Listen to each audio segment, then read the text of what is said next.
ክርስቶስ በወንጌል ያለው ትዝ ይላችኋል። ሁለት አይን እያለው ሰው ወደ ገሃነመ እሳት ከሚገባ ይልቅ አንድ አይን ኖሮት ወዴት ቢገባ ይቀላል። ጥሩ። ሁለት እጅ ኖሮት ወደ ሲኦል እሳት ከሚማገድ ይልቅ አንድ እጅ ኖሮት ወዴት ቢገባ ይሻላል። ጥሩ።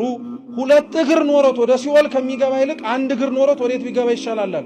ሁለት እያለ የሚጠቅስልህ አንዱ ትርጉም ስጋና ነፍስን፣ ስጋህም ነፍስም ሲኦል ገብተው ከሚማገዱ ስጋህን ቀጥተሃት ስጋህን የሚያስፈልጋትን መንፈሳዊ ቀኖና ሰጥተሃት ጾመህ ጸልየህ ሰግደህ መጽውተህ መንፈሳዊ ተጋድሎ ተጋድለህ ስጋህን በዚህ በምድር ላይ ብትጎዳው ይሻልሃል፣ ለስጋህ ብለህ ነፍስንም ከምትጎዳት ማለት ነው።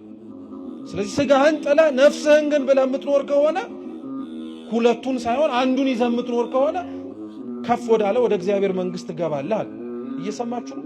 ሰው ከሃይማኖት የሚወጣው ይሄን አይነቱን ድርቀት አጋጥሞት ከነፍሱ ይልቅ ለስጋው አድልቶ ማለት ነው።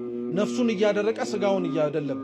ለምሳሌ ማርቲን ሉተር የፕሮቴስታንት እምነት መስራቹ በጣም ካሳመፀው ነገሮች መካከል ይሄኛው ነገር በቃ አልተስማማውም፣ አልሆነለትም፣ በፍጹም ሊሆንለትም አልቻለም። ስለዚህ ወጥቶ አመጽ ብሎ ያስነሳው ጾም፣ ጸሎት፣ ስግደት ወዘተ ተርፈ ለምን ያስፈልጋል ብሎ ነው ጥያቄ ያስነሳው።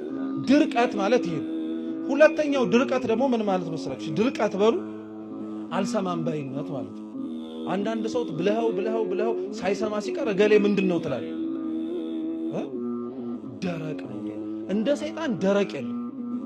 ተሰብኮ የማይሰማ ተነግሮት የማያዳምጥ አይቶ የማያምን እንደ ሰይጣን ደረቅ የለም። የሰይጣን ድርቅናው እስካሁን ድረስ ስለሚደረጉት ነገሮች በሙሉ ምንም ለውጥ እንዳያመጣ አድርጎታል።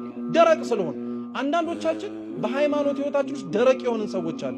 አይተን የማናምን ተነግሮን የማንሰማ ኑሩት ተብለን የማንኖር ስላላደረግናቸው ነገሮች ውጤት ብለን ከሃይማኖት ልንወጣ እንደምንችል ታውቃላችሁ።